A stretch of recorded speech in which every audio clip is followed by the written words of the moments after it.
الحمد للہ وکفا وسلام علی عبادہ الذین اصطفی اما بعد.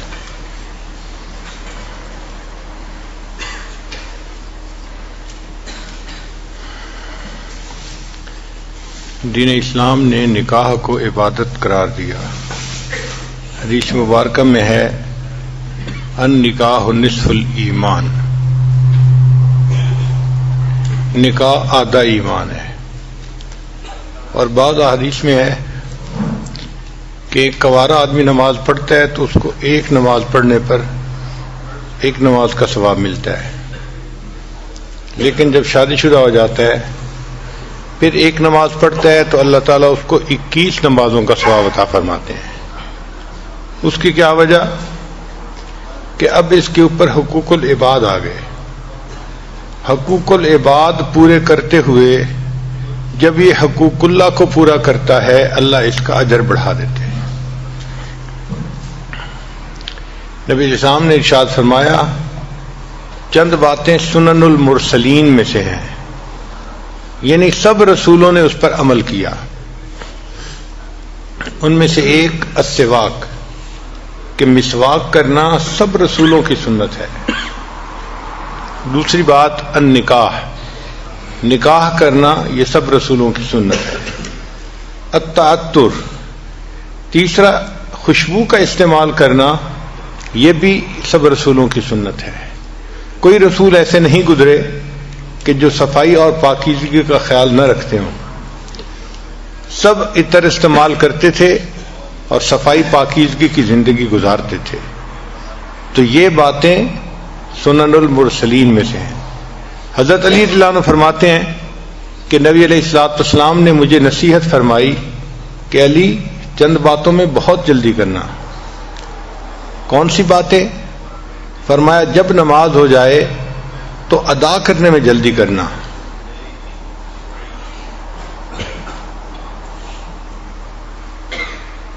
اور دوسرا جب بیٹی جوان ہو جائے اور اس کا جوڑ کا رشتہ مل جائے تو اس کا نکاح کرنے میں جلدی کرنا، اس میں دیر نہ کرنا. اور تیسری بات کہ اگر تمہارے اوپر کوئی قرض ہو جائے تو قرض کو ادا کرنے میں جلدی کرنا. اور چوتھی بات کہ جب کوئی بندہ فوت ہو جائے تو اس کے کفن دفن کے اندر جلدی کرنا. 4 چیزوں میں جلدی کرنے کا حکم مجھے نبی علیہ الصلوۃ والسلام نے عطا فرمایا. چنانچہ ماں باپ کی ذمہ داری بنتی ہے کہ بیٹا یا بیٹی جب جوان ہو جائیں تو جتنا جلدی پاسبل ہو اچھا رشتہ مل جائے، مناسب رشتہ، ان کا نکاح کر دینا چاہیے.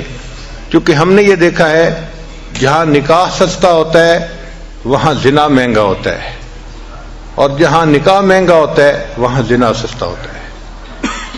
بہت ساری جگہوں پہ بدکاری اس لیے زیادہ ہوتی ہے کہ ماں باپ شادیاں جلدی نہیں کرتے، جس کی وجہ سے نوجوان بچے گمراہی کا شکار ہو جاتے ہیں. اب اس کی سزا صرف ان نوجوان بچوں ہی کو نہیں ملتی، بلکہ علماء نے لکھا ہے ان کے ماں باپ کو بھی اس کی سزا ملتی ہے. یعنی بدکاری تو کی بچے نے، مگر وہ بدکاری بچے کے نام اعمال میں بھی لکھی گئی، ماں باپ کے بھی نام اعمال میں، چونکہ وہ شادی کر نہیں رہے اس کی. تو دیکھیں کہ ماں باپ کو خواہ مخواہ جو ہے وہ عذاب میں گرفتار ہونا پڑے گا، اس لیے کہ وہ وقت پہ اپنے بچوں کا فرض ادا نہیں کریں گے. جب شادی ہو جائے تو میاں بیوی کو چاہیے کہ آپس میں بہت الفت محبت کی زندگی گزاریں. جتنا محبت پیار کی زندگی گزاریں گے اتنا اللہ تعالیٰ کے ہاں سے ان کو اجر اور ثواب ملے گا.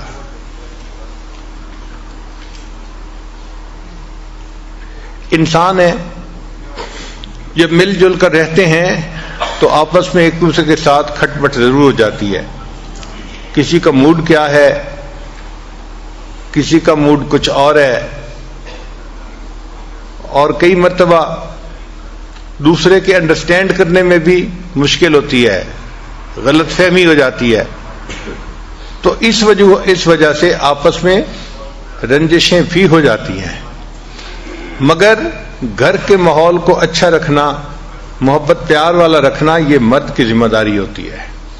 مرد کے اندر 4 خوبیاں ہونی چاہیے. سب سے پہلی خوبی کہ وہ ریسپانسبل ہو. بعض نوجوان بہت irresponsible ہوتے ہیں، وہ بیوی کی ذمہ داری نہیں لیتے اپنے اوپر. مثلا گھر کے معاملے میں بیوی کو اپنی ماں کے حوالے کر دیں گے اور بیوی کو کہیں گے بس میری امی کو تم نے خوش رکھنا ہے، خود ایک طرف ہو جائیں گے. اب ایک طرف ایک چھوٹی عمر کی ناتجربہ کار سی بچی ہے اور دوسری طرف جو ساس صاحبہ ہوتی ہیں وہ ماشاء اللہ سبحان اللہ، اس کو کہتے ہیں بہو اناڑی اور ساس کھلاڑی. تو کیا ہوتا ہے کہ وہ بہو چند ہی دنوں میں اس بچی کو ناک آؤٹ کر دیتی ہے اور خامد اور اس کے درمیان کی ایکویشن کو بھی خراب کر دیتی ہے. ہمارے بڑوں نے یہ لکھا ہے کہ جب شادی کرنے کا وقت ہو تو جس طرح انسان رشتے کے لیے لڑکے کو دیکھتا ہے اسی طرح لڑکے کی والدہ کو بھی دیکھنا چاہیے کہ طبیعت کی کیسی ہے. اگر نیک طبیعت کی ہے اور نرم طبیعت کی ہے تو وہ گھر کو آباد کر لے گی اور اپنے بچے کو بھی گھر آباد کروانا سکھائے گی.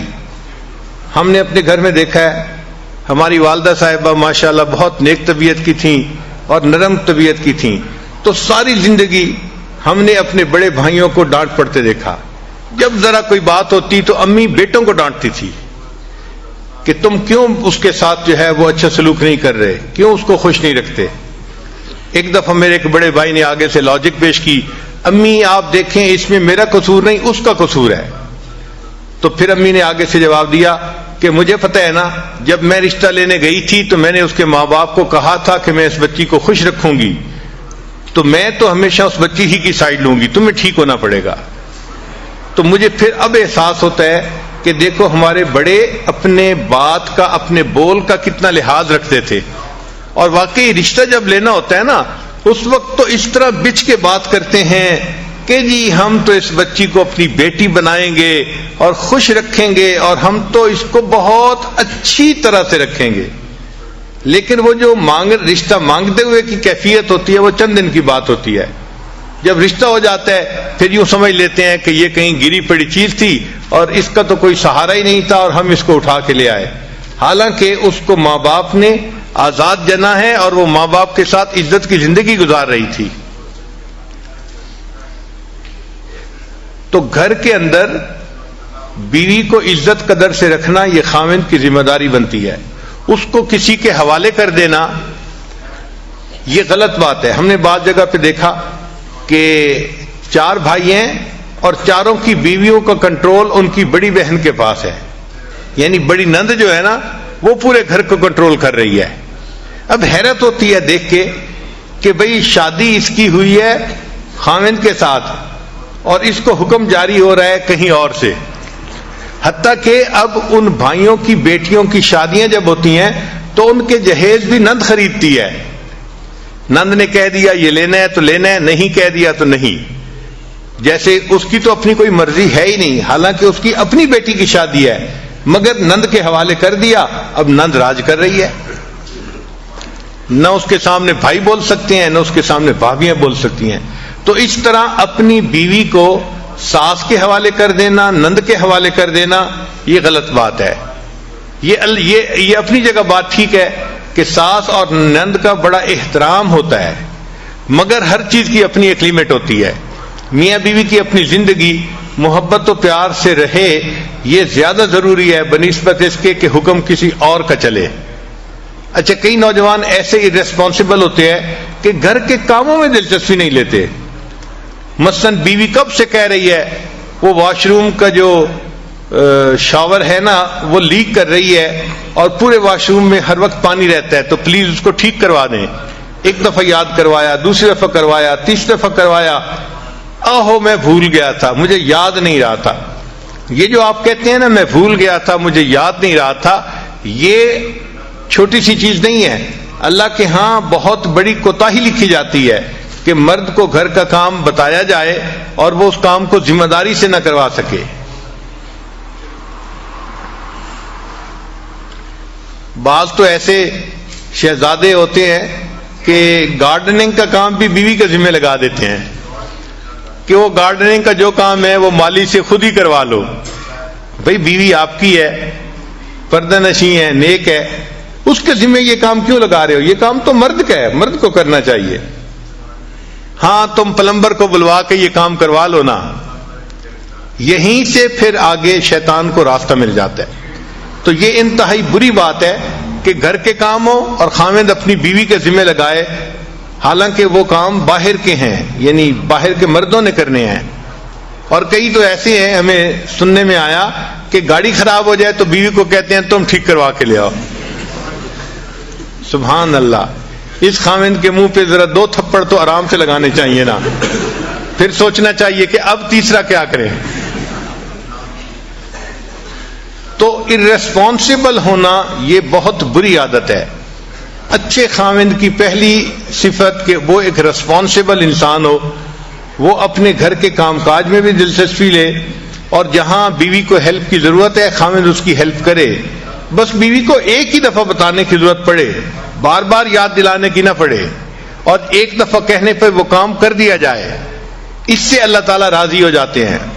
آپ دیکھیں ان کاموں کی اتنی اہمیت ہے کہ حضرت موسیٰ علیہ السلام اپنی اہلیہ کے ساتھ سفر کر رہے ہیں, اور اہلیہ جو تھی وہ ولادت کا وقت ان کا قریب تھا, تو ان کو درد شروع ہو گئی. اب جب دردیں ہوتی ہیں تو سردی اور زیادہ بندے کو تکلیف دیتی ہے. تو حضرت موسیٰ علیہ السلام چاہتے تھے کہ کہیں سے آگ ملے تاکہ ان کو ذرا آگ کی گرمی کی وجہ سے ٹھنڈک کم ہو جائے. تو انہوں نے دیکھا کہ ایک درخت میں سے آگ نکل رہی تھی. تو حضرت موسیٰ علیہ السلام درخت سے آگ لینے کے لیے گئے تھے, اور اللہ نے وہاں ان کو پیغمبری عطا فرما دی تھی. تو بیوی کا کام تھا نا آگ لینے کے لیے جانا. آگ لینے کو جائیں پیغمبری مل جائے. اسی طرح نبی علیہ السلام اپنے گھر کے کاموں میں بہت دلچسپی لیتے تھے. بکری کا دودھ خود دو لیتے تھے, اپنے کپڑوں کو پیوند لگا دیتے تھے, اپنے جوتے کو سی لیتے تھے. گھر کے کاموں میں کئی مرتبہ نبی علیہ السلام نے روٹی پکانے میں مدد فرمائی. ایک مرتبہ فاطمہ الزہرا اللہ نے روٹی بنا رہی تھی, نبی علیہ السلام تشریف لے گئے, اور نبی علیہ السلام نے کہا کہ فاطمہ کچھ روٹیاں میں لگاتا ہوں. تو نبی علیہ السلام نے کچھ روٹیاں تنور کے اندر لگائیں. تو گھر کے کاموں میں دلچسپی لینا یہ مرد کی ذمہ داری بنتی ہے.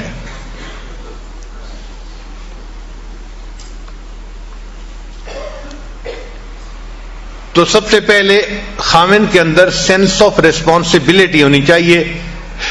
ریسپانسبلٹی سے کیا مراد کہ گھر کے کام کاج کو بھی وہ اپنی ذمہ داری سمجھے, پھر گھر کے بچوں کی تربیت کو بھی اپنی ذمہ داری سمجھے. بعض جگہوں پہ ہم نے دیکھا کہ اولاد کو بالکل پوچھتا ہی نہیں باپ, بس ماں کے ذمہ لگا دیا تم ہی ان کو جو ہے نا تربیت دو اور ان کو سکھاؤ. نہیں, مرد کی ذمہ داری ہے. تو سینس آف ریسپانسبلٹی کا ہونا انتہائی ضروری ہے. خاوند کو ارریسپانسبل نہیں ہونا چاہیے. اور دوسری بات کہ خاوند کی طبیعت کے اندر فوربیئرنس ہونی چاہیے. فوربیئرنس کہتے ہیں تحمل مزاجی کو, جلد بازی نہیں ہو. کئی خاوند ایسے ہوتے ہیں ذرا سی چھوٹی چھوٹی باتوں پہ, نکمی باتوں پہ فوراً غصے میں آ جاتے ہیں, اور پھر خود کہتے بھی ہیں حضرت میں باہر دفتر میں ہوتا ہوں بڑا ٹھیک ہوتا ہوں, دوستوں میں ہوتا ہوں بڑا ٹھیک ہوتا ہوں, پتہ نہیں گھر جاتا ہوں میرے دماغ گرم ہو جاتا ہے, پتہ نہیں دماغ کو گرمی چڑھ جاتی ہے. تو میں نے پوچھا کہ گرمی کس سے چڑھتی ہے؟ آگ سے. کہنے لگا ہاں. میں نے کہا آپ کو پتہ ہے آگ سے کون بنا ہے؟ شیطان بنا ہے. تو اصل میں یہ شیطانیت ہے جو تمہارے دماغ میں چڑھ جاتی ہے. شیطان قابو کر لیتا ہے تمہیں اور پھر تمہیں غصے میں رکھتا ہے. تو ہر وقت چھوٹی چھوٹی بات پہ غصے میں آنا یہ بری بات ہے, ایسا نہیں کرنا چاہیے. انسانوں کے ساتھ ہم نے زندگی گزارنی ہے تو ہمیں تحمل مزاجی اختیار کرنی پڑے گی. جو ہمارے مزاج ہے, تو میرا تجربہ تو یہ ہے کہ ہمیں فرشتوں کے ساتھ رہنے کا موقع ملے تو ہمیں تو ان سے بھی گلے شکوے ہونے شروع ہو جائیں کہ یہ بھی اچھے نہیں ہیں. ہم اتنے جو ہیں وہ نازک مزاج لوگ ہیں. چھوٹی چھوٹی نکمی باتوں پہ شکوہ کرنا یہ بری بات ہوتی ہے. نبی علیہ السلام کی مبارک زندگی کو دیکھیں, آپ اپنے گھر کے اندر عورتوں کے ساتھ اتنا محبت پیار سے رہتے تھے کہ اپنی بیویوں کو خوش رکھتے تھے. نبی علیہ السلام نے فرمایا خیرکم خیرکم لأہلہ، تم میں سے سب سے بہتر وہ ہے جو اپنے اہل خانہ کے لیے بہتر ہو. وَأَنَا خَيْرُكُمْ لِأَهْلِي، اور میں تم سب میں سے اپنے اہل خانہ کے لیے سب سے بہتر ہوں. یعنی اپنی مثال بتائی کہ میں سب سے بہتر ہوں اپنے اہل خانہ کے لیے.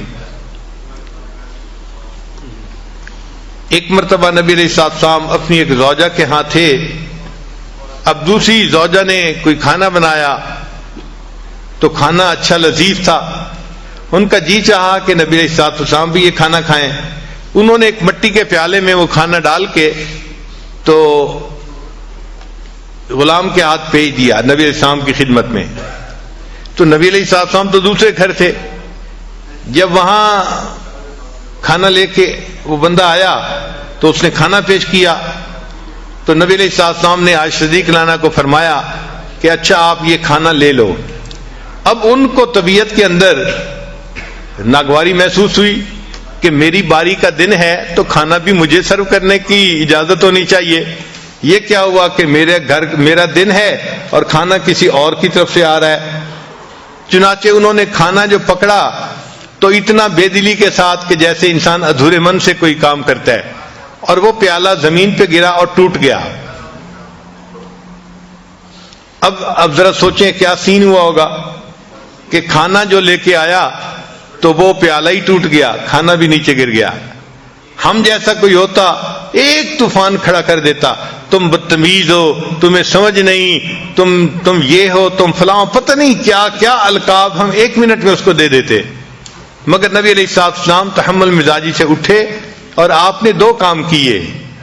پہلا کام یہ کیا کہ وہ جو پیالہ ٹوٹ گیا تھا اس کے بدلے میں حضرت عائشہ صدیقہ عنہا کے گھر کے اندر سے ایک پیالہ لے کے وہ اس کو واپس دے دیا. بھئی وہ پیالہ ٹوٹ گیا، اس کے بدلے تم یہ پیالہ لے جاؤ. اور پھر اسے فرمایا غارت امو کی، اصل میں تمہاری والدہ کو غیرت آ گئی تھی اس لیے ایسا ہو گیا. یعنی اس کو سمجھا بھی دیا. تو یہ عورت کی فطرت ہوتی ہے، اس کو کچھ چیزیں فیل ہوتی ہیں، شریعت نے بھی اس کا پھر لحاظ رکھا ہے. تو دیکھیں نبی علیہ السلام نے کتنے اچھے طریقے سے اس معاملے کو سلجھا دیا. تو اگر گھر میں کوئی معاملہ ہو جائے تو یہ مرد کی ذمہ داری بنتی ہے کہ وہ ان معاملات کو پیار محبت سے سمجھداری سے سلجھا دے. ایک مرتبہ سیدہ صدیقہ رضی اللہ تعالیٰ عنہا اور نبی علیہ السلام کے درمیان کسی معاملے میں بات ہو رہی تھی. اچھا ابھی بات ہو رہی تھی اور اتنے میں سیدنا صدیق اکبر رضی اللہ تعالیٰ عنہ ملنے کے لیے تشریف لے آئے. تو نبی علیہ السلام نے فرمایا کہ بہت اچھا، ابو بکر آگے ہیں تمہارے والد ہیں، ہم ان کو ثالث بنا لیتے ہیں کہ یہ ہمارے معاملے کا فیصلہ کر لے.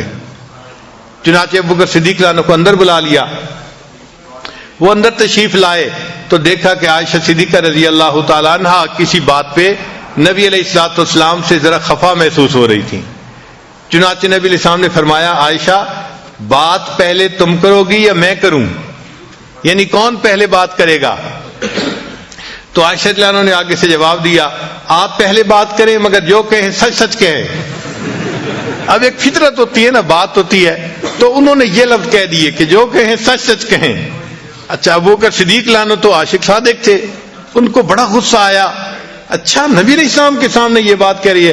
انہوں نے تو بیٹی تھی نا تو انہوں نے ایک تھپڑ لگایا عائشہ صدیقہ عنہ کو اور فرمایا کہ تمہارا کیا خیال ہے نبی علیہ السلام سچ نہیں بولیں گے؟ اب جب تھپڑ پڑا تو خیال تھا کہ دوسرا بھی پڑ جائے گا، تو عائشہ صدیقہ عنہ نبی علیہ السلام کے پیچھے آ کے چھپ گئیں. اچھا جب نبی علیہ السلام کے پیچھے آ کے چھپ گئیں تو نبی علیہ السلام نے بھی محسوس کیا کہ اس کے والد کو غصہ آ گیا ہے تو ہو سکتا ہے کہ ایک دو اور بھی وہ لگا دے. تو نبی علیہ السلام نے فرمایا ابو بکر ہم نے تو آپ کو ثالث کے طور پہ متعین کیا تھا، یہ تو نہیں کہا تھا کہ آپ مارنا ہی شروع کر دیں. اچھا ایسا ہے کہ آپ تشریف لے جائیں، ہم میاں بیوی آپس کا جھگڑا خود سمیٹ لیں گے. جب یہ فرمایا تو ابو بکر صدیق عنہ تشریف لے آئے. جیسے ہی ابو بکر صدیق عنہ باہر نکلے تو نبی علیہ السلام نے مسکرا کے عائشہ صدیق عنہ کو دیکھا اور فرمایا دیکھا کہ بوڑھے کے دوسرے تھپڑ سے میں نے تجھے بچایا، اگر میں نے بچاتا تو بوڑھے کا دوسرا تھپڑ بھی تمہیں لگ جاتا. تو مقصد یہ ہے کہ گھروں میں اس قسم کی چھوٹی چھوٹی باتیں ہونا ممکن ہے، اس کی توقع رکھیں، یہ ہوگا، ایسا نہیں کہ ہو ہی نہیں سکتا، ہوگا۔ نیک سے نیک گھروں میں بھی مس انڈرسٹینڈنگ ہو جاتی ہیں، الجھنیں ہو جاتی ہیں، مگر ان کو سلجھا لینا یہ عقل مندی ہوتی ہے، ان کو اچھے طریقے سے جو ہے وہ ڈیل کر لینا یہ عقل مندی ہوتی ہے۔ اس کو کہتے ہیں کرائسس مینجمنٹ، اور ہر اچھے خاوند کو کرائسس مینجمنٹ آنی چاہیے، اس کے اندر اتنی سمجھداری ہونی چاہیے کہ اس کرائسس کنڈیشن سے مجھے کیسے نکلنا ہے۔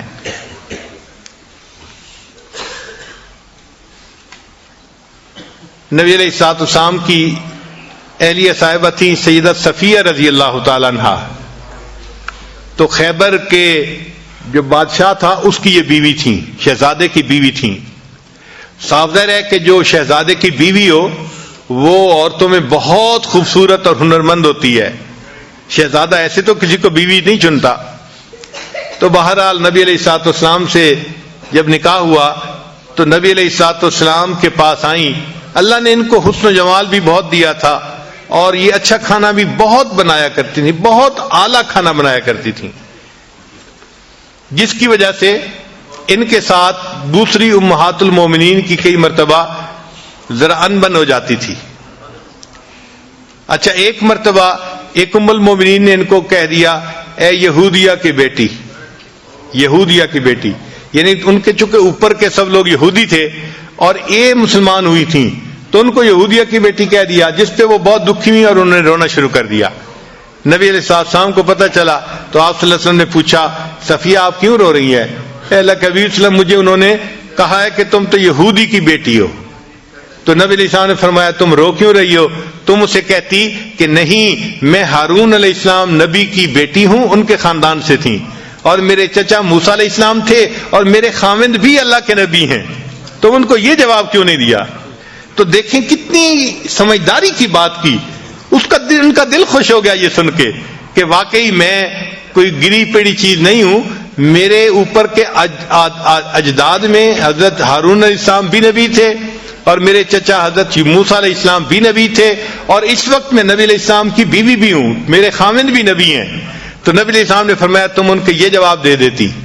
تو اس طرح جب بھی کوئی گھر کے معاملہ ہو تو اس کو اچھے طریقے سے سلجھا دینا یہ خاوند کی ذمہ داری ہوتی ہے۔ تو خاوند کے اندر فوربیرنس ہونی چاہیے، چھوٹی چھوٹی باتوں پہ جلد بازی کر لینا یا جلدی سے کوئی ناپسندیدہ لفظ بول دینا یہ بہت بری بات ہوتی ہے۔ ہمارا یہ تجربہ ہے، آج کل کے نوجوان چھوٹی چھوٹی باتوں پہ بیوی کو دھمکی دیتے ہیں، میں تمہیں گھر بھیج دوں گا، میں تمہیں گھر بھیج دوں گا، میں تمہیں طلاق دے دوں گا۔ یہ بہت ہی بری بات ہے، اس سے بری بات اور کوئی خاوند نہیں کر سکتا۔ اس کی وجہ کیا ہے کہ جب خاوند نے بیوی کو کہہ دیا کہ میں تمہیں طلاق دے دوں گا، میں تمہیں گھر بھیج دوں گا، تو بیوی کے دماغ میں ایک بات آ گئی کہ اس کے ساتھ میری پوری زندگی گزرنا مشکل ہے، پتہ نہیں یہ مجھے کس وقت طلاق دے دے۔ تو بیوی سپلٹ پرسنالٹی بن جاتی ہے، پھر شیطان اس کے پاس آ کے اس کو مشورہ دیتا ہے تم کہیں اپنے لیے اور بھی کوئی پرپوزل دیکھ لو یا کوئی تعلق ایسا دیکھ لو کہ اگر یہ تمہیں چھوڑے تو تم کیا کرو گی۔ تو یہ فکرہ چھوٹا سا ہے لیکن اس فکرے کا زہر کتنا ہے اس کا مردوں کو اندازہ نہیں ہوتا۔ ایک فکرہ بول کے ہمیشہ کے لیے بیوی کو جو ہے وہ یعنی سپلٹ پرسنالٹی بنا دیتے ہیں۔ کبھی بھی یہ فکرہ نہیں بولنا چاہیے، بلکہ بیوی کو تو ایسا یقین ہونا چاہیے کہ مجھے تو خاوند نے اس طرح پیار سے رکھا ہے کہ میری اچھائی کو بھی اس نے قبول کیا ہے اور میری کوتاہی کو بھی اس نے قبول کیا ہے۔ اگر بحیثیت انسان کوئی چھوٹی موٹی کوتاہی ہو جائے تو اس کو قبول کرنا چاہیے۔ ہم انسان ہیں، فرشتے نہیں ہیں۔ اگر بیوی سے کوتاہیاں ہوتی ہیں تو خاوند سے بھی تو ہوتی ہیں۔ اگر خاوند بیوی کے اندر 10 کوتاہیاں گن لے گا تو بیوی اپنے خاوند کے اندر 100 کوتاہیاں گن لے گی۔ نبی علیہ السلام نے اس کا بہترین حل بتایا، ارشاد فرمایا اگر تمہیں اپنی بیوی کی کوئی بات ناپسندیدہ نظر آئے، اگر تمہیں اپنی بیوی کی کوئی بات ناپسندیدہ نظر آئے تو نبی علیہ السلام نے فرمایا پھر اس کی طرف دیکھو، تمہیں اس میں بہت ساری باتیں پسندیدہ بھی نظر آ جائیں گی. تو پسندیدہ چیزیں بھی تو ہوتی ہیں. آخر وہ بچوں کی ماں ہوتی ہے، آخر وہ گھر کے اندر کھانے بناتی ہے، خاوند کے لیے، بچوں کے لیے، سب کے لیے. گھر کو اس نے اتنا صاف ستھرا رکھا ہوتا ہے، اس پر اس کو جان مارنی پڑتی ہے، محنت کرنی پڑتی ہے. خود بخود یہ کام نہیں ہو جاتے. اگر وہ اتنا سب کچھ کر رہی ہے تو اس کو کریڈٹ بھی ملنا چاہیے. باقی رہ گئی بات کہ بھائی چونکہ اس کی جذباتی سوچ ہوتی ہے تو کئی مرتبہ وہ الٹی سیدھی بات بھی سوچ لیتی ہے، کر جاتی ہے. تو تحمل مزاجی سے کام کرنا چاہیے. چنانچہ ایک صاحب تھے، وہ اپنی بیوی کی زبان سے ذرا تنگ تھے. مرد کا ہاتھ قابو میں نہیں ہوتا، عورت کی زبان قابو میں نہیں ہوتی. تو اس نے سوچا کہ میں امیر المومنین حضرت عمر رضی اللہ عنہ کے پاس جاتا ہوں اور ان سے جا کے پوچھتا ہوں کہ میں اس بیوی کا کیا کروں. تو عمر رضی اللہ عنہ تو بڑے جو ہے وہ دبدبے والے اور ہمت والے ہیں، تو صاف ظاہر ہے وہ مجھے کہیں گے کہ ذرا اس کو سیدھا کر دو، تو میں پھر خوب کٹائی کروں گا اس کی. چنانچہ یہ نیت لے کے کہ مجھے پٹائی کا NOC مل جائے گا اور پھر مسئلہ حل ہو جائے گا، وہ حضرت عمر رضی اللہ عنہ کے پاس آئے. ابھی دروازے کے باہر کھڑے تھے کہ وہ سنا کہ حضرت عمر رضی اللہ عنہ سے ان کی بیوی اونچی اونچی زبان میں بات کر رہی تھی، اونچی آواز میں بات کر رہی تھی. اب وہ صحابی تھوڑی دیر تو سنتے رہے اور تھوڑی دیر کے بعد پھر وہ کہنے لگے کہ چلتے ہیں. جب یہی اپنی بیوی سے سن رہے ہیں تو میں ان سے کیا پوچھوں گا. اچھا جب وہ جانے لگے تو عمر رضی اللہ عنہ باہر تشریف لائے. تو عمر رضی اللہ عنہ نے اس سے پوچھا کہ بھائی آپ کیوں جا رہے ہیں. اس نے کہا جی میں ایک بات پوچھنے آیا تھا، لیکن آپ ہی کے ساتھ وہی کچھ بیت رہا ہے جو میرے ساتھ بیتتا ہے، تو میں آپ سے کیا پوچھتا. تو حضرت عمر رضی اللہ عنہ نے اس کو سمجھایا کہ دیکھو یہ میری بیوی ہے، یہ میرے لیے باورچن بھی ہے، میرے لیے درزن بھی ہے، میرے لیے گھر کی بنگن بھی ہے، میرے بچوں کی ماں بھی ہے. اگر میری خاطر یہ گھر کے اتنے کچھ کر سکتی ہے تو کیا میں اس کی صرف بات کو برداشت نہیں کر سکتا. یہ عمر رضی اللہ عنہ نے اس کو سمجھایا. اس بندے کو بات سمجھ میں آ گئی کہ واقعی ہمیں ان سے تحمل مزاجی کے ساتھ گفتگو کرنی چاہیے. اور ایک کتاب میں لکھا ہے کہ آپ لوگوں کو پتہ ہے کہ بیوی حضرت عمر رضی اللہ عنہ سے کیا بات کر رہی تھی. عجیب سی بات تھی، سن کے حیران ہو جائیں گے. وہ کہہ رہی تھی آپ جو رات کو مدینے میں گشت کرنے کے لیے جاتے ہیں نا، آپ اصل میں مدینے کی عورتوں کو دیکھنے کے لیے جاتے ہیں. اللہ اکبر کبیرہ، اللہ اکبر کبیرہ. یعنی حضرت عمر رضی اللہ عنہ کا مقام دیکھیں کہ جن کو نبی علیہ السلام فرماتے ہیں کہ جس راستے پہ عمر جاتا ہے شیطان اس راستے کو چھوڑ دیتا ہے. جن کی دعائیں نبی علیہ السلام نے مانگی، جو اسلام کے لیے مؤید اور مددگار بن کے آئے، اور جو خلیفہ راشد تھے، ان کے بارے میں بیوی کی سوچ دیکھو، الگ سوچ ہے نا ذرا. تو وہ کہنے لگی کہ آپ تو رات کو پہرا جو دیتے ہیں نا مدینے میں جا کے، تو اس لیے دینے جاتے ہیں کہ آپ چاہتے ہیں کہ میں مدینے کی عورتوں کو جا کے دیکھوں. تو عورتیں ہیں بیچاری ناقصات العقل، اس لیے ان کو کہا گیا. تو وہ اس قسم کی باتیں سوچ لیتی ہیں، ذہن میں رکھ لیتی ہیں اور کئی مرتبہ الٹی سیدھی بات کر مارتی ہیں. تو ان سے تحمل مزاجی ہی سے پیش آنا چاہیے. نبی علیہ السلام نے یہی بات سکھائی.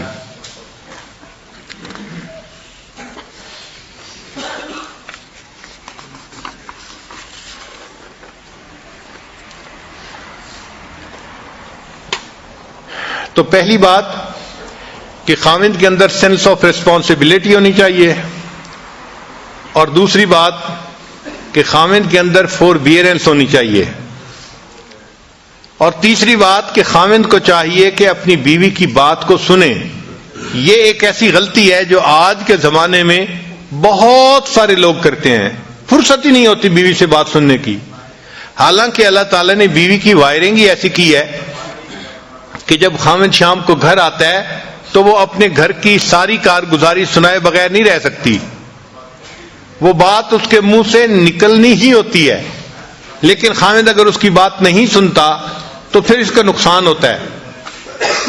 اس نے بات تو کرنی ہے، وہ پھر یا اپنی کسی کلاس فیلو سے کرے گی، یا بہن سے کرے گی، یا اپنی والدہ سے کرے گی. اور جب وہ کسی تیسرے سے بات کرے گی تو ان کے مشورے ضروری نہیں کہ کوئی بہت مناسب ہوں اور جچے تلے ہوں، وہ الٹے سیدھے مشورے بھی ہو سکتے ہیں۔ ہمارے حضرت رحمۃ اللہ فرمایا کرتے تھے کہ میاں بیوی آپس میں ایک دوسرے کی وجہ سے کبھی نہیں جھگڑتے، ہمیشہ تیسرے کی وجہ سے جھگڑے ہوتے ہیں۔ اور واقعی ہم نے دیکھا ہے کہ جھگڑے کی بنیاد ہمیشہ کوئی نہ کوئی تیسرا ہوتا ہے، چاہے وہ لڑکی کی ماں ہو، لڑکی کی بہنیں ہو، یا لڑکے کی والدہ ہو، لڑکے کی بہنیں ہو، کوئی نہ کوئی تیسرا ہوتا ہے جو میاں بیوی کی ایکویشن خراب ہونے کا ذریعہ بنتا ہے۔ تو اس لیے خاوند کی یہ ذمہ داری ہے کہ جب وہ باہر سے آئے تو وہ 15-20 منٹ اپنی بیوی کے پاس بیٹھے اور اس سے اس کی بات چیت سنیں جو وہ کہنا چاہتی ہے۔ اچھا، یہ ضروری نہیں کہ اس بات چیت کا جواب بھی فوراً دیں، بیوی کو جواب نہیں فوراً چاہیے ہوتا، صرف بیوی نے کارگزاری سنانی ہوتی ہے۔ بس آپ توجہ کے ساتھ اس کی بات کو سنیں، اس کے ساتھ آئی کنٹیکٹ رکھیں تاکہ وہ فیل کریں کہ بڑی توجہ سے میری بات سنی جا رہی ہے۔ جب وہ بات کر لے گی نا تو وہ بڑی مطمئن ہو جائے گی۔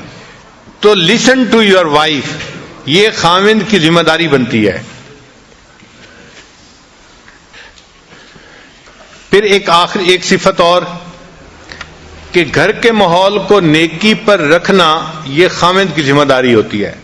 وہ اپنی بیوی کو بھی نیکی کی تلقین کرے، اپنے بچوں کو بھی نیکی کی تلقین کرے، اور بیوی کے ساتھ بیٹھ کے مشورہ کرے کہ ہم اپنے بچوں کو نیکی کی تربیت کیسے دے سکتے ہیں۔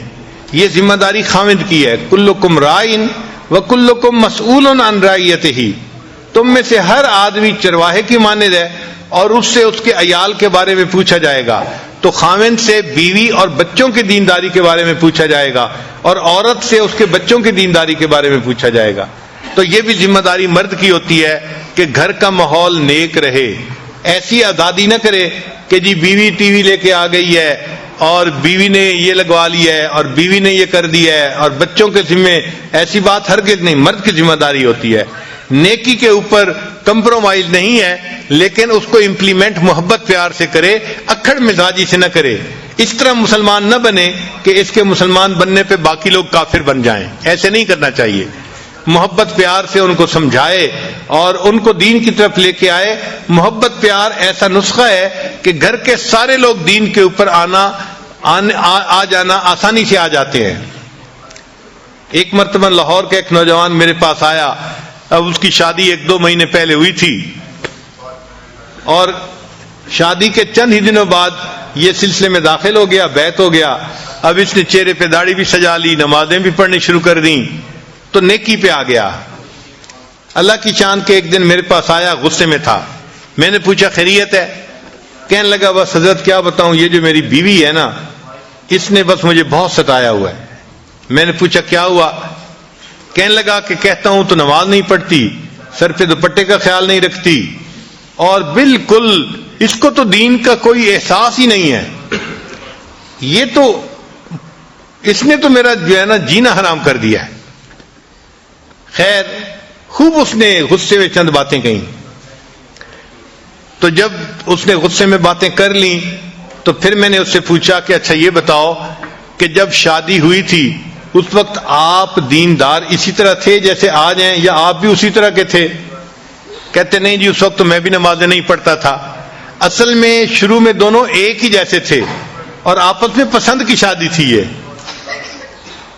تو میں نے کہا کہ بھائی آپ بھی اسی جیسے تھے اور آپ بھی نمازیں نہیں پڑھتے تھے، تو آپ نے ایسی ہی بیوی پسند کی، تو بیوی تو وہی ہے نا، کوئی بدلی تو نہیں ہے، مگر فرق یہ پڑا کہ آپ نے اس مجلس میں آنا شروع کیا اور آپ نے دین کی باتیں سنی تو آپ نے دین کو قبول کر لیا، اور اب آپ کی زندگی نیکی دینی والی بن گئی ہے۔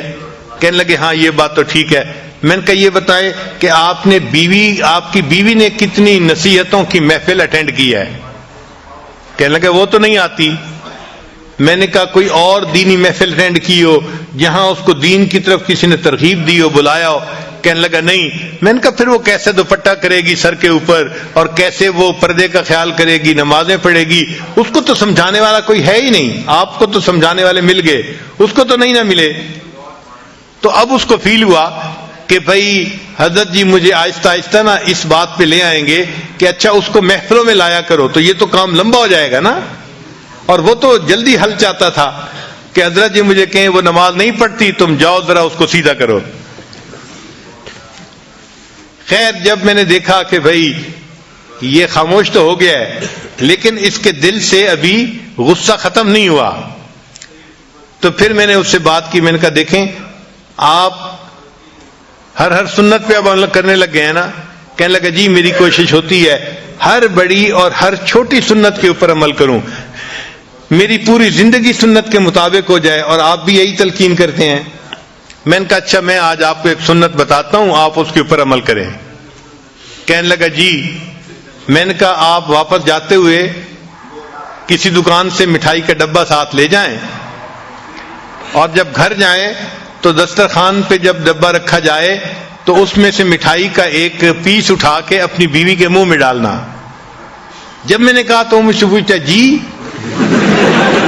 میں نے کہا بھائی میں فارسی نہیں بول رہا، میں آپ کی زبان میں ہی آپ سے گفتگو کر رہا ہوں کہ آپ ایک مٹھائی کا ڈبہ لے کے جائیں اور بیوی کو ہدیہ دیں، اور جب دسترخوان پہ وہ ڈبہ رکھا جائے تو اس میں سے ایک پیس اٹھا کے تو اپنی بیوی کو مٹھائی کھلائیں۔ جب میں نے کلیئر لفظوں میں پھر کہا پھر اس کو بات سمجھ میں آئی۔ کہنے لگا جی بہت اچھا۔ خیر وہ بندہ چلا گیا۔ اللہ کی شان کے چند دنوں کے بعد وہ آیا اور اس کی آنکھوں سے آنسو تھمتے نہیں تھے۔ میں نے پوچھا کیا ہوا؟ کہنے لگا حضرت خوشی کے آنسو ہیں۔ میں نے پوچھا کس خوشی کے؟ کہنے لگا کہ میں جاتے ہوئے مٹھائی کا ڈبہ لے کے گیا اور گھر والوں نے پوچھا، بیوی نے کہ یہ کیا لائے؟ تو میں نے کہا میں آپ کے لیے گفٹ لے کے آیا ہوں۔ تو بڑی حیران ہوئی، اچھا آپ میرے لیے گفٹ لے کے آئے ہیں؟ میں نے کہا ہاں۔ تھوڑی دیر کے بعد پھر کھانے کا وقت آیا تو کھانے کے دسترخوان پر کھانا لگ گیا اور وہ مٹھائی کا ڈبہ بھی وہیں تھا۔ کہنے لگے میں نے آپ کی جو ہے وہ نصیحت کے مطابق مٹھائی کا ایک پیس اٹھایا اور ایک گلاب جامن میں نے اپنی بیوی کے طرف کیا، تو وہ میری طرف دیکھنے لگی کہ کیا مطلب ہے؟ میں نے کہا کہ یہ میں تمہیں خود اپنے ہاتھوں سے کھلانا چاہتا ہوں۔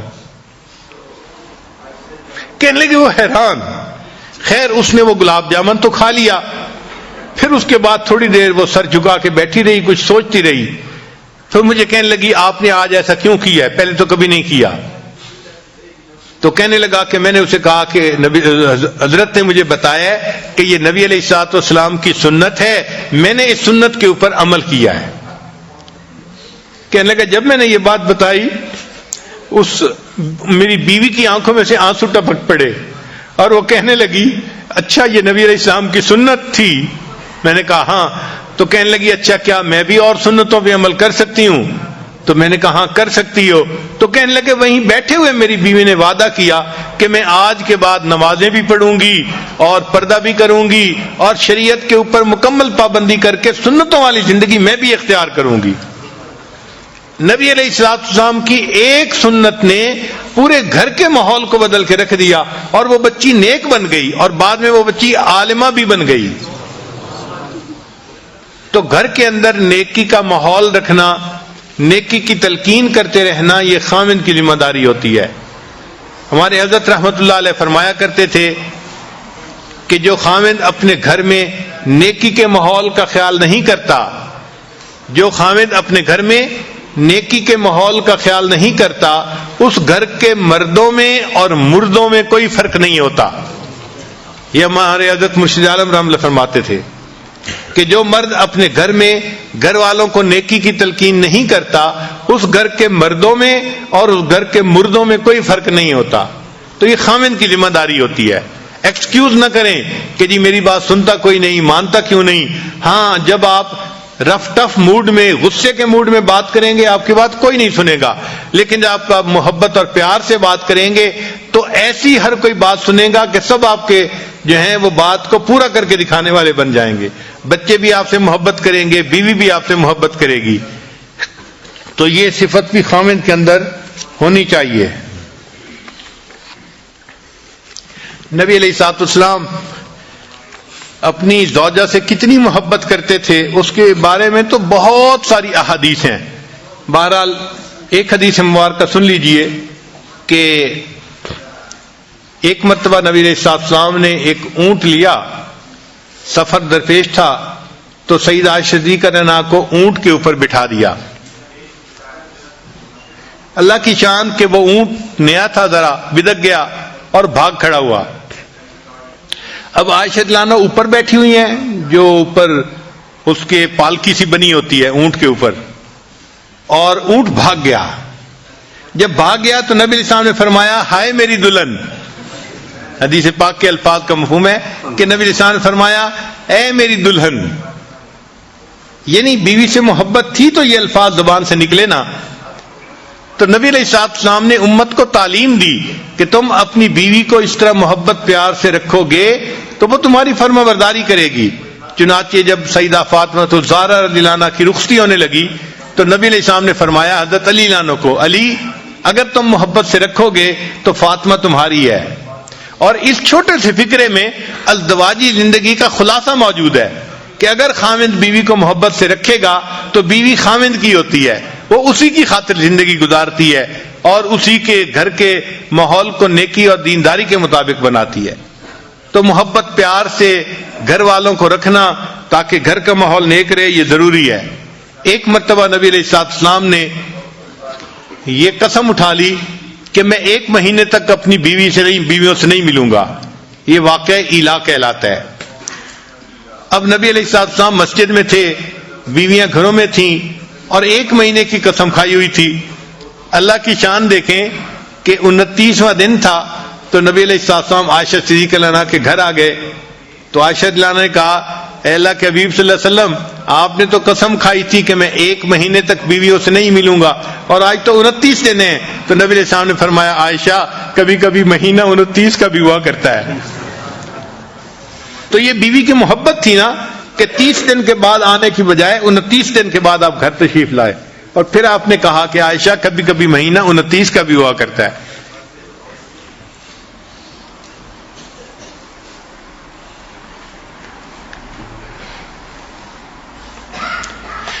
ایک مرتبہ صدیق اللہ نے پوچھا اے اللہ کے حبیب صلی اللہ علیہ وسلم، آپ کو مجھ سے محبت کس طرح کی ہے؟ تو نبی علیہ السلام نے جواب میں فرمایا کہ جس طرح رسی کی گانٹھ ہوتی ہے، ایسی گانٹھ کہ جس کو جتنا کھینچا جائے وہ اتنی مضبوط ہوتی چلی جاتی ہے. تو میری محبت بھی آپ کے ساتھ ایسی ہے کہ جتنا اس کو کھینچا جائے یہ اتنی مضبوط ہوتی چلی جاتی ہے.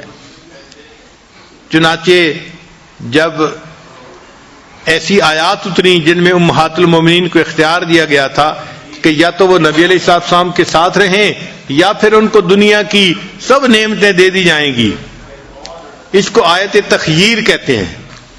تو نبی علیہ السلام نے بتایا سب کو، مگر نبی علیہ السلام سمجھتے تھے کہ عائشہ صدیقہ عمر میں چھوٹی ہیں، ایسا نہ ہو کوئی جلد بازی کا فیصلہ کر لے. تو نبی علیہ السلام نے امہات المومنین کو یہ بات بتائی کہ اللہ نے آپ لوگوں کو اختیار دیا ہے، آپ دونوں اس میں ایک چیز کو چن لے، فیصلہ کر لیں. مگر عائشہ آپ کو میں بتا رہا ہوں کہ آپ اکیلی فیصلہ نہ کرنا، آپ اپنے ماں باپ سے مشورے کے بعد فیصلہ کرنا. کیونکہ نبی علیہ السلام کو یقین تھا کہ جب یہ اپنے والد ابوبکر صدیق رضی اللہ عنہ سے مشورہ کرے گی تو وہ ان کو یہی کہیں گے کہ تم جو ہے غربت تنگی کو برداشت کر لو اور نبی علیہ السلام کے ساتھ ہی رہو. تو جب انہوں نے نبی علیہ السلام نے فرمایا کہ تم اپنے والدین سے مشورے کے بعد فیصلہ کرنا، تو عائشہ صدیقہ رضی اللہ عنہا مسکرائیں اور کہنے لگیں آپ کے بارے میں فیصلہ کرنے کے لیے مجھے کسی اور سے پوچھنے کی کوئی ضرورت نہیں، میں تنگی ترشی کو برداشت کر لوں گی، میں آپ کو اختیار کرتی ہوں، مجھے کسی اور چیز کی ضرورت نہیں ہے. تو عائشہ صدیقہ کے اس جواب کو سن کے پھر باقی تمام ازواج مطہرات نے بھی نبی علیہ السلام کو چن لیا. تو محبت دونوں طرف سے ہو، خاوند کی طرف سے بیوی سے محبت ہو اور بیوی کی طرف سے خاوند کے ساتھ اس کو محبت ہو. نبی علیہ السلام کی یہ کامیاب ازدواجی زندگی ہمیں اس بات کی تعلیم دیتی ہے ہم اپنے گھروں میں اگر چاہیں تو جنت کا ماحول بنا سکتے ہیں. سچی بات یہ ہے اتنا پرسکون ہوتا ہے گھر کہ انسان کو گھر میں جنت کا مزہ آتا ہے. سب نیکی پہ چلنے والے، سب نیکی کرنے والے، سب اتفاق رائے کے ساتھ زندگی گزارنے والے. بیوی خاوند کی تعریفیں کر رہی ہوتی ہے، خاوند بیوی کی تعریفیں کر رہا ہوتا ہے اور دونوں اللہ کو راضی کرنے کے لیے اپنی کوششیں کر رہے ہوتے ہیں. یہ ہے اصل کامیاب زندگی کہ ہمارے گھر جنت کی تیاری کے جو ہے وہ مراکز بن جائیں. ہمارے گھر کا ہر فرد جنت کی تیاری میں لگا ہوا ہو، نیک اعمال میں لگا ہوا ہو. اور یہ چیز تب ممکن ہے جب خاوند اپنی بیوی کو محبت پیار سے رکھے گا. اگر خاوند یہ سمجھتا ہے کہ میں ڈانٹ ڈپٹ کے ذریعے سے بیوی سے بات منوا لوں گا تو یہ بات جو ہے خیال است و محال است و جنو، یہ بات ایسی نہیں ہوتی. ہمارے حضرت مرشد عالم رحمۃ اللہ فرمایا کرتے تھے کہ جو شخص پیار کے ذریعے اپنی بیوی کا دل نہ جیت سکا، جو شخص پیار کے ذریعے اپنی بیوی کا دل نہ جیت سکا، یہ شخص تلوار کے ذریعے بھی بیوی کا دل نہیں جیت سکتا. جو شخص پیار کے ذریعے اپنے بیوی کا دل نہ جیت سکا، یہ شخص تلوار کے ذریعے بھی بیوی کا دل نہیں جیت سکتا. تو پیار و محبت ہی ہے جس کی وجہ سے آپس میں الفتیں بڑھتی ہیں اور ایک دوسرے کی قدر دل میں آتی ہے اور انسان اچھی زندگی گزارتا ہے. چنانچہ ہم ازدواجی زندگی کے بارے میں ریسرچ ڈھونڈ رہے تھے تو ہم نے سینکڑوں کتابیں دیکھی اور سینکڑوں ریسرچ پیپر دیکھے، اور ایک ریسرچ پیپر کے اندر عجیب ریسرچ دیکھی. لکھا ہوا تھا کہ جو خاوند دن میں 5 مرتبہ اپنی بیوی کو محبت کا میسج دے، محبت کے میسج سے آگے مراد اس کو بوسہ لے، اس کے ہاتھ کو پکڑے، اس کے سر پہ ہاتھ رکھے، یا اس کو کوئی ہنسی مذاق کی بات سنائے، یا اس کو اس کے ایسے نام سے پکارے جس نام کو وہ پسند کرتی ہو. دن میں 5 مرتبہ جو خاوند اپنی بیوی کے ساتھ محبت کا اظہار کرتا ہے، یہ بیوی کبھی ڈپریشن کا شکار نہیں ہو سکتی. ان کا کہ ہم نے ہزاروں عورتوں پہ یہ ریسرچ کی ہے کہ جو خاوند دن میں 5 مرتبہ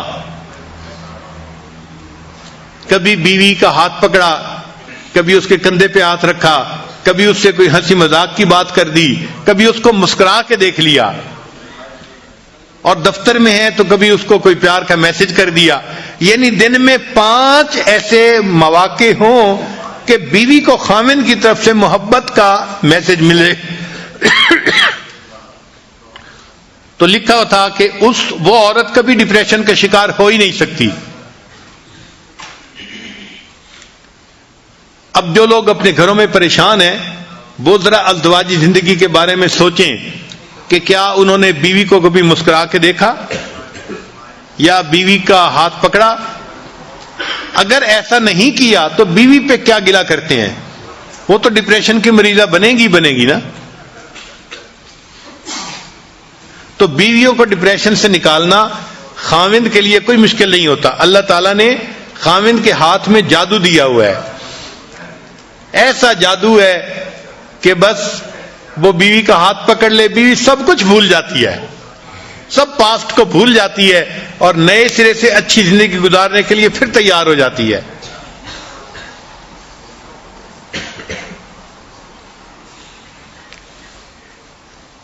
بیوی کو منانے کے لیے نہ تعویذوں کی ضرورت ہے نہ کچھ عملیات کی ضرورت ہے. بیوی کو خوش رکھنے کے لیے صرف پیار کی ضرورت ہے، محبت کی ضرورت ہے. محبت سے بات کریں، نرمی سے بات کریں اور بیوی کو رسپیکٹ دیں. جس عورت کو محبت بھی ملتی ہے، رسپیکٹ بھی ملتی ہے، وہ اپنے خاوند کی خاطر قربان ہونے کے لیے تیار.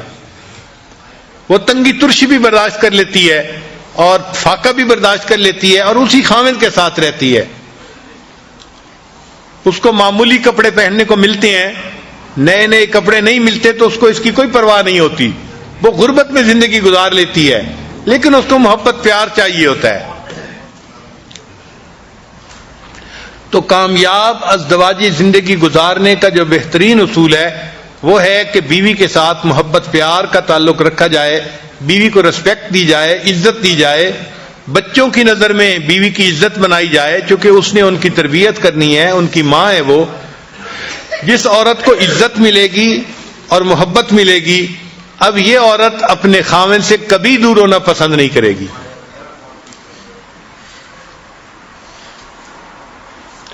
چنانچہ بعض لوگ بڑے غریب ہوتے ہیں، دیہاتوں میں ان کے گھروں کے اندر کھانے کو نہیں ہوتا، پینے کو نہیں ہوتا. ایک سوٹ میں عورت پورا سال گزارتی ہے، یعنی ایک جوڑا بنایا اور اسی ایک جوڑے میں وہ بیچاری پورا سال گزارتی ہے. سردیوں کا سوٹ گرمیوں میں بھی پہنتی ہے. اور گرمیوں کے کپڑوں میں سردیوں میں گزارا کرتی ہے، مگر اپنے خاوند کے ساتھ وہ خوش ہوتی ہے، اس لیے کہ اس کو عزت ملتی ہے اور اس کو خاوند کی طرف سے محبت ملتی ہے۔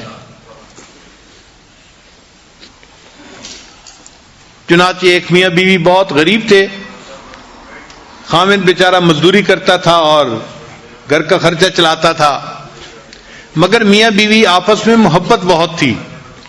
چنانچہ جب شادی کا دن آتا، جس کو اینیورسری کہتے ہیں شادی کی، تو شادی کے دن دونوں ایک دوسرے کو کوئی نہ کوئی چھوٹا موٹا گفٹ پیش کیا کرتے تھے۔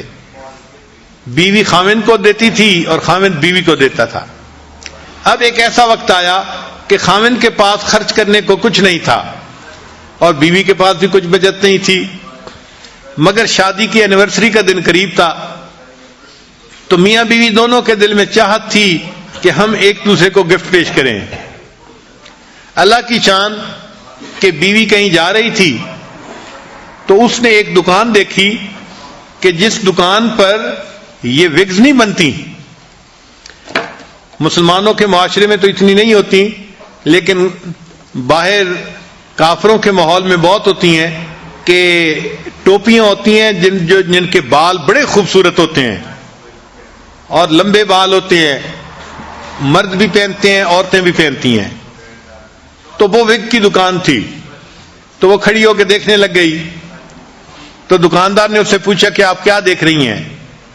اس نے کہا میں دیکھ رہی ہوں کہ آپ یہ جو وگز بناتے ہیں تو ان کے اوپر آرٹیفیشل بال ہیں یا اوریجنل؟ اس نے کہا نہیں، اوریجنل ہیں، ہم خرید لیتے ہیں جس کے لمبے بال ہوں۔ تو عورت کے دل میں کیا خیال آیا؟ اس نے کہا کہ اچھا میرے بال تو بہت لمبے ہیں، اگر میں جو ہے کٹوا دوں تو کیا تمہیں بہت اچھے جو ہے اس کے بدلے پیسے دے دو گے؟ اچھا، عورت کے دل میں چاہت تھی کہ مجھے پیسے ملیں گے تو میں اپنے ہسبینڈ کے لیے شادی کے اینیورسری کے دن کے لیے تحفہ لے لوں گی۔ خیر، اس دکاندار نے اسے کہا کہ اگر تم بال اپنے کٹوا دو تو ہم اس کے بدلے تمہیں اتنے پیسے دے دیں گے۔ اچھا، اس نے اپنے بال کٹوا دیے اور چھوٹے چھوٹے بال رہ گئے، لمبے بال ختم ہو گئے، اور اس نے اب اس کے بدلے کچھ پیسے اس سے لے لی۔ اب وہ سوچنے لگی کہ میں خاوند کے لیے کیا تحفہ لے کے جاؤں۔ اس کے خاوند کے پاس ایک گھڑی تھی، جیسے گول گھڑی پہلے بوڑھوں کے پاس ہوتی تھی نا، ایک تو ہوتی ہے نا ہاتھ پہ باندھنے والی پٹے کے ساتھ، ایک ہوتی ہے جیب والی گھڑی۔ تو اس کے خاوند کے پاس وہ جیب والی گھڑی تھی، مگر اس کی چین نہیں تھی، تو وہ اس گھڑی کو جیب میں ڈالتا تھا اور پھر کبھی کبھی نکالتا تھا۔ تو بیوی نے سوچا کہ میں اپنے ہسبینڈ کے لیے وہ چین لے کے جاتی ہوں تاکہ میرا ہسبینڈ گھڑی کو چین کے ساتھ باندھ دے گا اور اس کو گھڑی نکالنی آسان ہو جائے گی۔ چنانچہ اس نے گھڑی کی چین خرید لی۔ اب جب وہ گھر پہنچی تو میاں بیوی دونوں ایک دوسرے کے پاس بیٹھے، انہوں نے کھانا کھایا۔ اب یہ اینیورسری کا دن تھا تو ایک دوسرے کو انہوں نے گفٹ دینا تھا۔ چنانچہ اب گفٹ دینے کے لیے بیوی نے پہلے بات بتائی کہ بھئی میں نے ایسے کیا ہے کہ وہ جو آپ کی گھڑی تھی نا، وہ آپ اس کو جیب میں ڈالتے تھے، اس کی چین نہیں تھی، تو میں نے کہا میں اس کے لیے خوبصورت سی چین لے آؤں، تو میں نے جو ہے وہ ایک چین خریدی ہے اور میں آج کے دن آپ کو وہ گفٹ کر رہی ہوں۔ تو بیوی نے گھڑی کی وہ چین دی تو خاوند کی آنکھوں سے آنسو آ گئے۔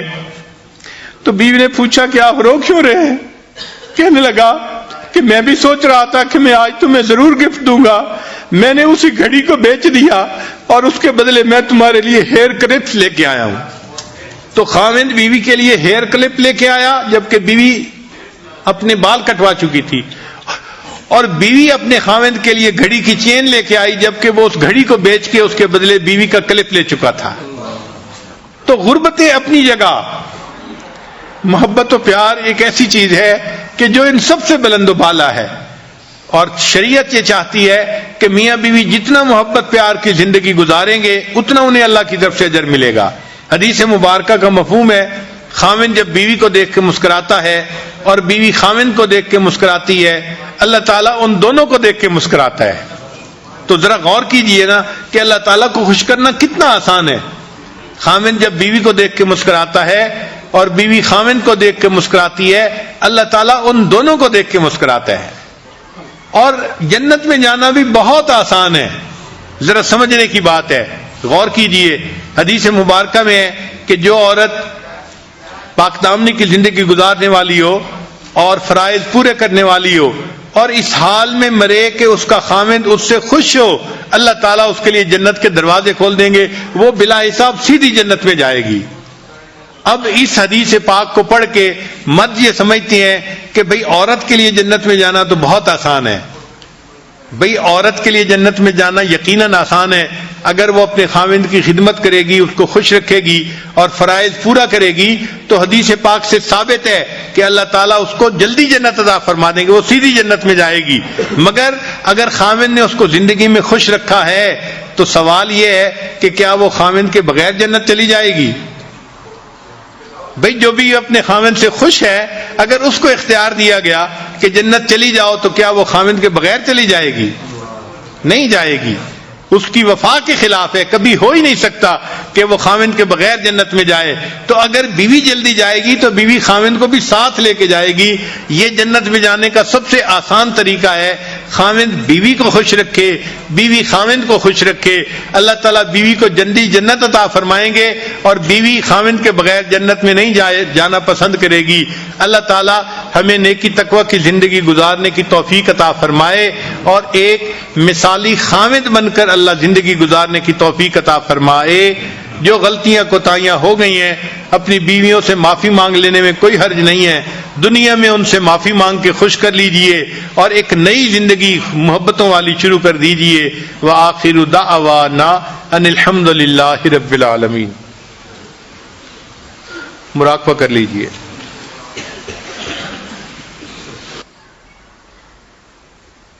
لا الہ الا اللہ محمد الرسول اللہ۔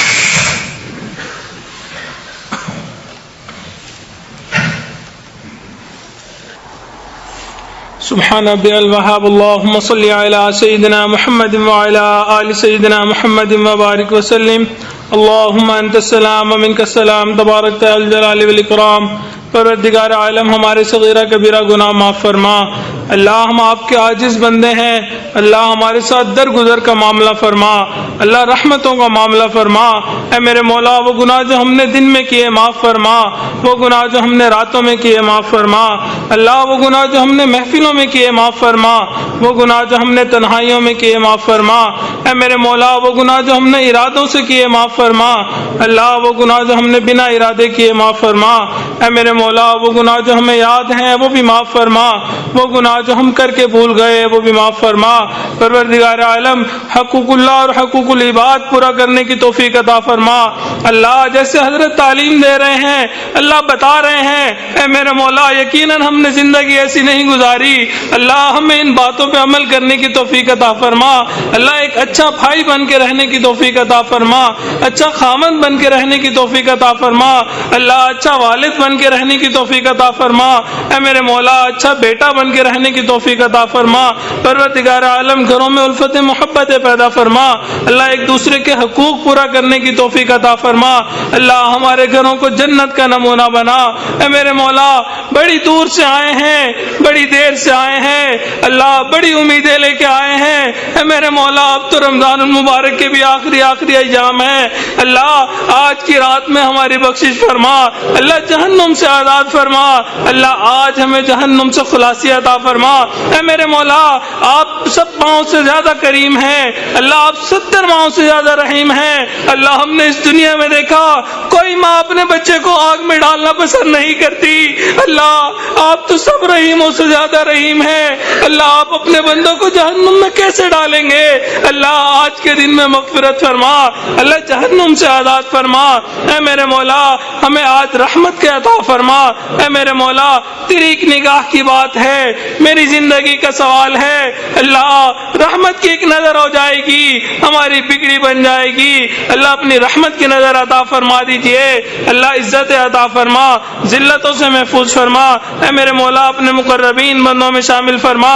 پروردگار عالم آپ کو اپنے بندوں سے بہت محبت ہے اللہ، قرآن مجید میں آپ جگہ جگہ اپنی محبت کا رحمت کا تذکرہ کرتے ہیں۔ اے میرے مولا ہمیں اپنی ستاری کا صدقہ دے دیجئے اللہ، غفاری کا صدقہ دے دیجئے۔ اے میرے مولا ہم آپ کے ناز نخروں میں پلے ہوئے بندے ہیں اللہ، ہم سے چند کلوں کا بوجھ نہیں اٹھایا جاتا۔ اے میرے مولا قیامت کے دن گناہوں کے پہاڑ کیسے اٹھائیں گے؟ اے میرے مولا ہمارے گناہوں کو معاف فرما اللہ، ہمارے سے تو دھوپ کی گرمی برداشت نہیں ہوتی، جہنم کی گرمی کیسے برداشت کریں گے؟ اے میرے مولا ہمارے ساتھ رحمت کا معاملہ فرما۔ پروردگار عالم قیامت کے دن بہت سخت دن ہوگا اللہ، وہاں تو انبیاء بھی کھڑے تھرا رہے ہوں گے۔ اے میرے مولا اگر آپ نے وہاں ہمارا حساب کتاب شروع کر دیا اللہ، ہمارے پاس تو پہلے ہی کوئی عمل نہیں اللہ، ہم آپ کو کیا دکھائیں گے؟ اے میرے مولا بنا حساب کتاب جنت عطا فرما۔ پروردگار عالم جہنم سے ہمیں محفوظ فرما۔ اے میرے مولا ہم دنیا میں اس وقت میں آئے کہ آپ کے محبوب کی زیارت نہ کر سکے۔ پروردگار عالم بہت حسرت ہے اس چہرے کو دیکھیں جسے آپ نے والضحیٰ کہا، ان زلفوں کو دیکھیں جنہیں آپ نے واللیل کہا اللہ، ہمیں قیامت کے دن ان کا دیدار عطا فرما۔ اے میرے مولا ہم نے اپنے بڑوں سے سنا ہے قیامت کے دن آپ کچھ لوگوں کو اندھا کھڑا کریں گے اللہ، اگر آپ نے ہمیں اندھا کھڑا کر دیا اللہ، ہم وہاں بھی دیدار نہ کر سکیں گے۔ اے میرے مولا دوہری محرومی سے محفوظ فرما اللہ، دوہری محرومی سے محفوظ فرما اللہ، نبی علیہ الصلوۃ والسلام کا دیدار عطا فرما اللہ، ان کے ہاتھوں حوض کوثر کا جام عطا فرما اللہ، ان کی شفاعت عطا فرما، ان کے جھنڈے تلے جمع ہونے کی توفیق عطا فرما۔ پروردگار عالم ہمارے ساتھ رحمت کا معاملہ فرما۔ اے میرے مولا موسیٰ علیہ الصلوۃ والسلام فرعون کی طرف جا رہے تھے، آپ نے انہیں کہا تھا قولا لہ قولا لینا، اس سے نرم گفتگو کرنا۔ اے میرے مولا وہ شخص جو انا ربکم الاعلی کہتا تھا، آپ اس کے ساتھ نرمی کا معاملہ کرنے کا فرماتے ہیں۔ اے میرے مولا اس مجمع میں جتنے لوگ موجود ہیں دن میں کئی مرتبہ سجدے میں سر رکھ کے سبحان ربی الاعلی کہتے ہیں اللہ، یہ تو آپ کے چاہنے والے ہیں، آپ کے ماننے والے ہیں۔ اے میرے مولا مان جائیے اللہ، مان جائیے اللہ، مان جائیے پیارے اللہ، مان جائیے اللہ، اگر نہیں ماننا اللہ پھر بھی مان جائیے۔ اے میرے مولا دنیا کے فقیر کو دیکھا، ایک دروازے پہ نہ جائے، نہیں کھلے دوسرے پہ چلا جاتا ہے، دوسرا نہ کھلے تیسرے پہ چلا جاتا ہے اللہ، اس کا تو کوئی مسئلہ نہیں، مسئلہ تو ہمارا ہے، ہمارے پاس آپ کے در کے سوا کوئی دوسرا در نہیں۔ اے میرے مولا ہمیں ہمیشہ اپنے در سے عطا فرما اللہ۔ ہم نے رمضان کا فقیر کو دیکھا، گھر سے جب مانگنے کے لیے نکلتا ہے بچوں کو تسلی دے کے جاتا ہے، بچوں واپس آؤں گا، رمضان کا گداگر ہوں، کچھ نہ کچھ لے کے آؤں گا، فاقہ ختم ہو جائے گا اللہ، وہ اس امید کے ساتھ دروازہ کھٹکھٹاتا ہے۔ اے میرے مولا اگر دروازہ کھل گیا میرے بچوں کا فاقہ ختم ہو جائے گا اللہ، ہم بھی رمضان کے فقیر موجود ہیں، آپ کا دروازہ کھٹکھٹاتے ہیں، اگر آپ کا دروازہ کھل گیا اللہ ہماری بگڑی بن جائے گی اللہ، قبول کر لیجئے اے میرے مولا، قبول فرما دیجئے۔ پروردگار عالم اپنے نیک لوگوں میں شامل فرما دیجئے۔ اے میرے مولا ہمارے والد بھی آپ کے در کے منگتے ہیں اللہ، والدہ بھی آپ کے در کی منگتی ہے اللہ، ہمارے دادا بھی آپ کے در کے منگتے تھے اللہ، ہم نے اس دنیا میں دیکھا لوگ نسلی غلاموں کو لحاظ کر لیتے ہیں اللہ، ہم تو آپ کے نسلی غلام ہیں اللہ، لحاظ فرما دیجئے اے میرے مولا، لحاظ فرما لیجئے اللہ، لحاظ فرما لیجئے۔ پروردگار عالم آج تاک رات ہے اللہ، اس رات کی برکت سے ہماری مغفرت فرما دیجئے اللہ، ان نیک لوگوں کی محفل کی برکت سے ہماری مغفرت فرما دیجئے اے میرے مولا۔ لوگ رمضان المبارک میں نیکیاں لے کے آتے ہیں، ہم آپ کے وہ گناہگار بندے ہیں، گناہوں کے انبار لے کے حاضر ہیں اے میرے مولا۔ بنی اسرائیل کا بندہ 100 بندوں کا قاتل تھا، نیکوں کی بستی کی طرف چلا تھا اللہ، راستے میں فوت ہو گیا، آپ نے اس کو جنت عطا فرما دی اللہ، ہم تو نیکوں کی محفل میں پہنچ گئے ہیں اللہ، بخشش عطا فرما دیجئے اللہ، بخشش عطا عطا فرما دیجئے، اللہ تمام گناہوں کو معاف فرما دیجئے، اے میرے مولا رحمت کی ایک نگاہ عطا فرما دیجئے، اللہ ہم چاہیں نہ چاہیں پیشانی کے بالوں سے پکڑ کر نیکی تقوی اختیار کرنے کی توفیق عطا فرما، اے میرے مولا کبھی بھی بے سہارا نہ فرما، کبھی بھی بے آسرا نہ فرما، کبھی اپنے در سے دور نہ فرما، اللہ در در کے دھکے کھانوں سے محفوظ فرما، اے میرے مولا ہمارے علم میں برکتیں پیدا فرما، عمل میں برکتیں پیدا فرما، رزق میں برکتیں پیدا فرما، کام کاروبار میں برکتیں پیدا فرما، اللہ قدم قدم اپنی برکتیں شامل حال فرما، اللہ ہمیں مرضوں سے محفوظ فرما، قرضوں سے محفوظ فرما، جان مال کی حفاظت فرما، عزت آبرو کی حفاظت فرما، اللہ ہمارے ایمان کی حفاظت فرما، اے میرے مولا ہم نے اس دنیا میں دیکھا بچہ چلتے چلتے تھک جائے ابو کو کہتا ہے ابو اٹھا لیجئے اب میں مزید نہیں چل سکتا، والد اٹھا لیتا ہے، اللہ اب ہم شیطان سے لڑتے لڑتے تھک چکے ہیں، اللہ اپنی رحمت کا سہارا دے دیجئے، اللہ اپنی ستاری کا سہارا دے دیجئے، اللہ اپنی غفاری کا سہارا دے دیجئے، اے میرے مولا مان جائیے، پروردگار عالم مان جائیے، اللہ ہم نے اس دنیا میں دیکھا بچے کے پاس اگر کوئی قیمتی چیز ہو بڑوں کے پاس امانتاً رکھوا دیتا ہے، آپ کی اس کی حفاظت کر لیجئے، میں حفاظت نہیں کر سکوں گا، اللہ ہمارا ایمان بہت قیمتی ہے، شیطان ہر وقت اس پر ڈاکہ ڈالنے پہ لگا ہے، اللہ جب ہمارے مرنے کا وقت آئے ہمیں کلمے پہ موت عطا فرما، اللہ ایمان کے ساتھ جانے کی توفیق عطا فرما،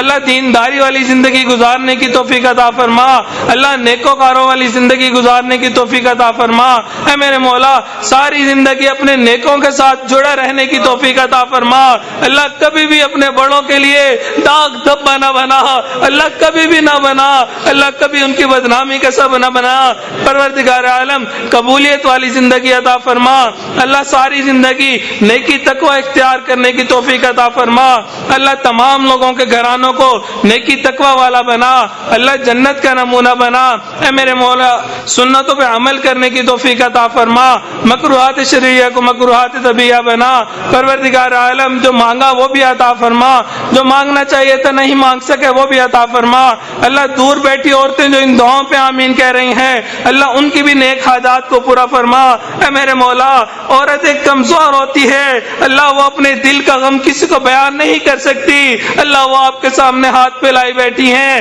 اے میرے مولا ان کی جولیوں کو بھرپور فرما، دلوں کی نیک تمناؤں کو پورا فرما، نیک حاجات کو پورا فرما، پروردگار عالم ہمیں مانگنا نہیں آتا مانگنے کا طریقہ عطا فرما، اے میرے مولا جو مانگا وہ بھی عطا فرما، جو مانگنا چاہیے تھا نہیں مانگ سکے وہ بھی عطا فرما، پروردگار عالم نبی علیہ الصلوۃ والسلام نے جو خیریں مانگی وہ عطا فرما، جن چیزوں سے پناہ مانگی ہمیں بھی پناہ عطا فرما، پروردگار عالم حضرت جی کی زندگی میں برکت عطا فرما، اللہ ان کی صحت میں برکت عطا فرما، اللہ ہمیں ان کی قدردانی کی توفیق عطا فرما، اے میرے مولا ہمیں بے قدرہ ہونے سے محفوظ فرما، اللہ ہمیں بے قدرہ ہونے سے محفوظ فرما، اللہ ہماری طرف سے ہمارے حضرت کو بہترین اجر و بدلہ عطا فرما، پروردگار عالم ہمارے نبی علیہ الصلوۃ والسلام کو جتنے لوگوں کی طرف سے بہترین اجر و بدلہ گیا اللہ اس سے بھی بہترین اجر و بدلہ ہماری طرف سے عطا فرما، اللہ ہمیں اپنے مقربین بندوں میں شامل فرما، اے میرے مولا ہمارے عزیز اقارب مشائخ رشتہ دار